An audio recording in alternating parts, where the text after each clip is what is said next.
Modern warfare is characterized by an abundance of various types of weaponry.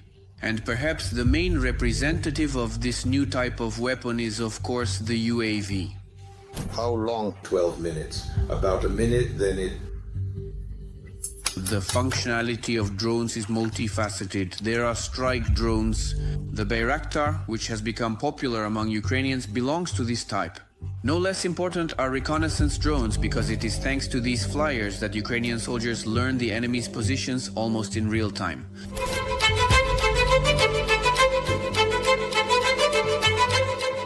And of course, a separate category should be set aside for the so-called kamikaze drones. There, go! Drop it! The excessive number of reports about these very flyers has given rise to a new term, the first drone war. Let's take a closer look together at which drones Russia uses to terrorize the civilian population, which kamikaze drones Ukrainians have crowdfunded as a nation, and of course which flyers our allies are supplying us with.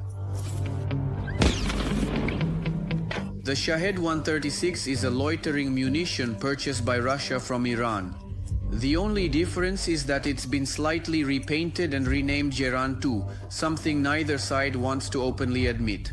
Indeed, the contract could have specified only large block assembly, but large block assembly might just mean repainting the Shahed in Russian colors and adding the Geran 2 logo. And that's pretty much what happened. The distinctive feature of this kamikaze drone is in its assembly. Its production cost is minimal and it's assembled from cheap, readily available parts.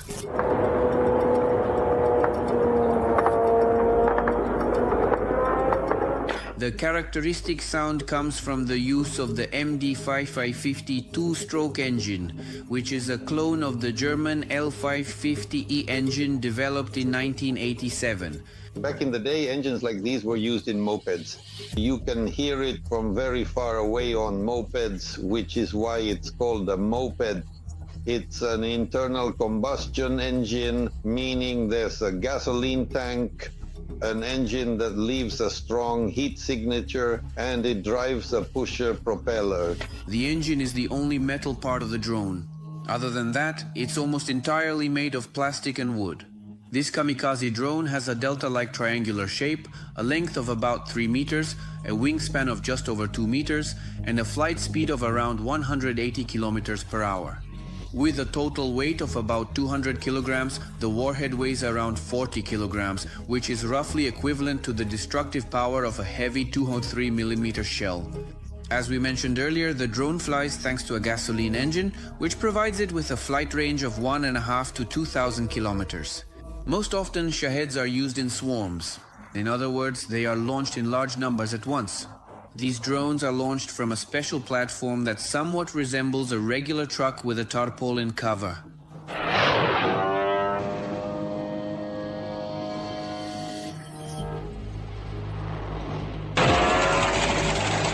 Thanks to the small number of metal parts, low flight altitude, and also the low speed of the flight itself, this kamikaze drone is a nuisance for any air defense system. And for these same reasons, the drone can even be shot down with small arms.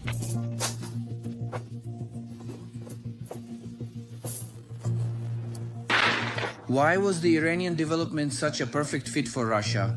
It's simple. Shahed-136 is a primitive drone with a unique heavy warhead and an inertial guidance system. Right now I'm in the center of Kyiv, where an Iranian drone, an unmanned aerial vehicle, flew in and struck a residential building. An inertial guidance system does not allow for pinpoint accuracy, so to speak, when you're sitting hundreds or even thousands of kilometers away from the target. The Shahed is programmed with approximate coordinates, it takes off, and after that there is no further route correction. It's basically a cheap terrorist drone for a terrorist state. But not all kamikaze drones are used to destroy civilian infrastructure. In the civilized world, kamikaze drones are serious high-precision weapons. The Shahed uses an inertial guidance system while the Switchblade uses a telecommunication system. In other words, the operator can see exactly where he is directing the aircraft at all times. The American Switchblades, which the US has been supplying to Ukraine since the spring of 2022, are precisely high-precision weapons. After all, the built-in GPS system and camera allow the drone operator to monitor and control the kamikaze drone's flight using a special remote control. These kamikaze drones come in two types, the Switchblade 300 and the Switchblade 600. The main difference between these two kamikaze drones is their size and warhead. The Switchblade 300 is noticeably smaller. For example, it weighs just under 3 kilograms compared to the 25 kilograms of the 600 model. The warhead of the 300 is about 1 kilogram versus 8 kilograms for the 600. Its length is about half a meter compared to its 1.5 meter counterpart. Both kamikaze drones are powered by electric motors, but while the 300 can fly about 10 kilometers and for no more than 10 minutes, the 600, thanks to a larger battery, can fly for 40 minutes and up to 40 kilometers. The first request for kamikaze drones in the US appeared during the war in Afghanistan. Back in 2011, the US Army was in urgent need of devices to counter enemy ambushes. And it was the Switchblade 300 that came to the rescue in this matter. The 600, on the other hand, was developed much later. It is also called the Flying Javelin, since its warhead is borrowed directly from the Javelin missile. That's why the 600 is capable of taking on even heavily armored vehicles. Both UAVs are compact, which allows a single soldier to carry both the drone and its launcher, essentially a grenade launcher, in their backpack. Another advantage of their small size is, of course, the difficulty in detecting these kamikaze drones. EPR stands for effective scattering surface. So up to 2 meters at that particular level, like you mentioned, it's approximately the same as before. And Switchblades, they're practically invisible to detection stations, to radar detection stations. They simply can't be seen. Their RCS is extremely small, but once you go above 2 meters, like for example the Shaheds, those can be detected. That is, their RCS is about the same as a small airplane. But it's not only the US that has developed effective kamikaze drones based on the model mentioned by the expert Bokyanofinko. In Ukraine, Ram-2 UAVs are produced. Ukrainians donated money for these drones to volunteer Serhiy Pritula. As of 12 noon today, we have officially recorded in total 352 million hryvnias. The operation of the Ukrainian kamikaze drone is perfectly demonstrated in this video.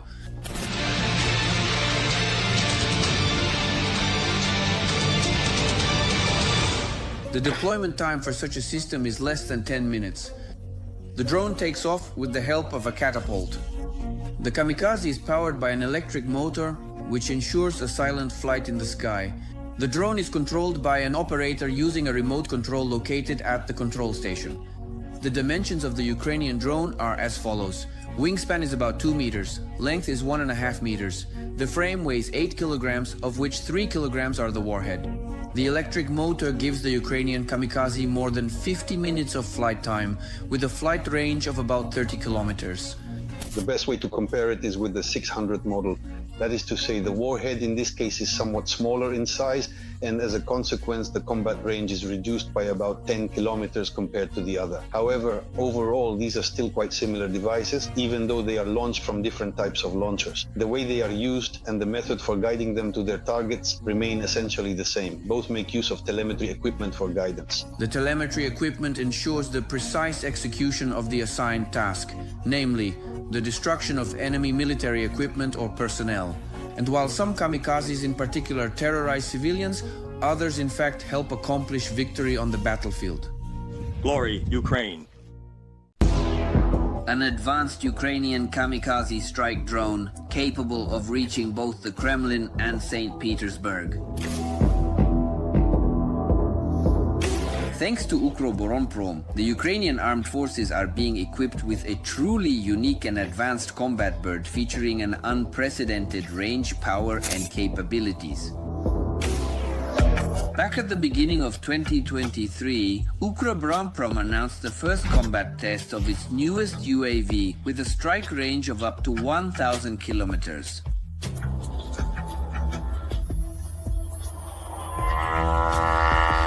The The details of the development, test results, technical equipment, and even the name of the drone are kept under the strictest secrecy. Very little is actually known about it overall, aside from its main specifications and a few particularly fascinating videos and photos. At that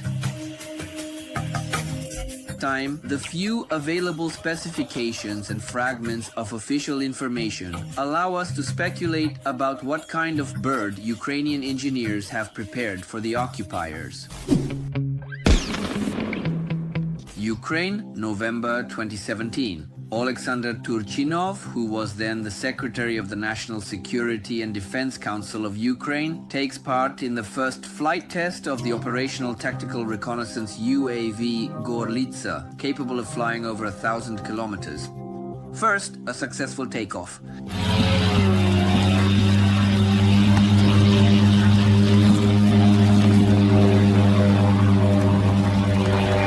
Then, an equally smooth, steady, and truly successful landing.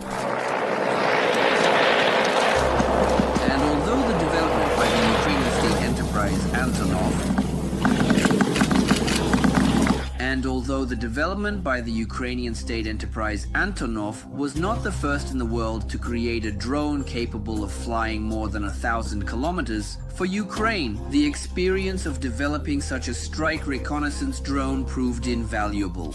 And it is quite possible that it became the foundation for the latest defense industry UAV. But does Ukraine really and truly require drones that can actually strike targets as far as 1,000 kilometers away? Of course, yes, because we have Crimea, which is currently under occupation and needs to be liberated so that it can return to its rightful status.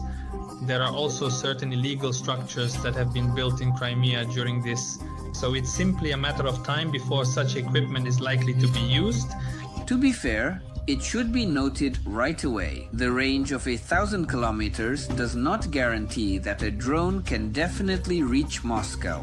For example, the Ukrainian Gorlitsa has a flight range of over 1,050 kilometers, a maximum speed of 230 kilometers per hour, and a flight duration of more than 7 hours, but its combat radius is only about 120 kilometers. The combat radius of a UAV is the distance at which the communication system allows the operator to control the drone. According to employees of Ukroboronprom, their development will be multifunctional. The drone can be used both as a kamikaze and as a reconnaissance strike drone. And in the case of using the bird as a reconnaissance drone with a payload capacity of 50 kilograms, the main threat to it will be the enemy's electronic warfare systems. But Ukrainian engineers know how to counter even the most advanced Russian electronic warfare systems. The drone absolutely must be equipped with certain data transmission systems, which in today's world are satellite-based. That is, in fact, the most stable communication channel in this case is satellite technology. But even without that, relay systems can in fact certainly provide adequately and sufficiently long-range radio coverage, so that the drone can actually be operated at a considerable distance and even under the influence of enemy electronic warfare. Meanwhile, in the West, a revolutionary breakthrough in the confrontation between drones and electronic warfare systems is brewing. The American company Kratos Defense, after analyzing a huge amount of information from the front, including Ukraine's monthly losses of UAVs, primarily due to jamming devices, has found a solution to this problem: the use of artificial intelligence.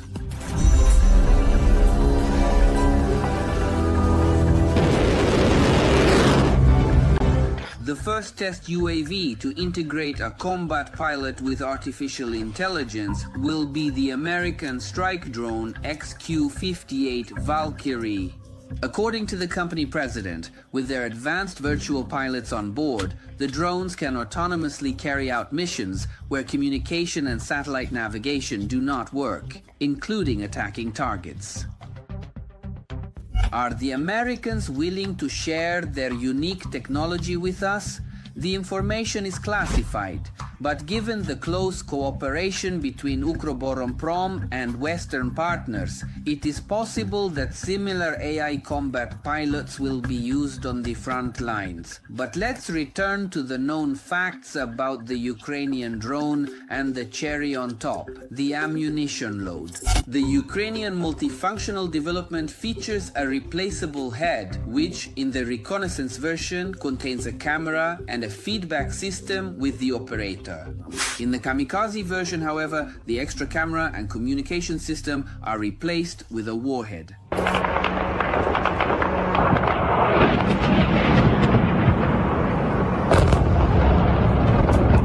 75 kilograms of warhead in the Ukrainian drone. For comparison, the well-known Shahed has a combat payload of only about 40. The flight range, as well as the guidance principle, are similar to the Iranian drone. The Ukrainian kamikaze drone is capable of flying over 1,000 kilometers. The target coordinates, as well as the route, are programmed into the drone in advance. 75 kilograms of warhead. What can that destroy? Thermal plant. Well, it can do a lot of damage. And what about enemy combat vehicles? It's a very expensive development just for targeting enemy combat vehicles. But a couple of these hitting an airfield, that's already impressive. As for the cost of the latest Ukrainian drone, as well as the number already produced or planned for production, nothing is known for certain. But as they say, price isn't the most important thing here. What matters most is how many of our soldiers' lives have already been saved thanks to the latest Ukrainian weapon, and how many more it will protect in the future. When we talk about a drone, well, the price might seem high to some extent, or it might seem low, but every drone, especially at the moment it's lost, saves someone's life. And the special thing about a drone is that it's robotics. Robotics are designed to reduce the human factor and to preserve human life. And when drones are lost on the battlefield, that's a good thing because it means we're not losing people. The multifunctional reconnaissance kamikaze drone is far from the last surprise awaiting the occupiers in Ukraine. As is known, Russia has started building a military base in temporarily occupied Mariupol. When the Ukrainian armed forces will send Putin's new toy in the direction of the Russian warship, we'll tell you in the next episode. In the meantime, give this video a like. Please write in the comment section below which different types of weaponry you would like to learn more about in future episodes. And of course, don't forget to subscribe to our channel so you won't miss any of the exciting new episodes of Arsenal. Stay tuned.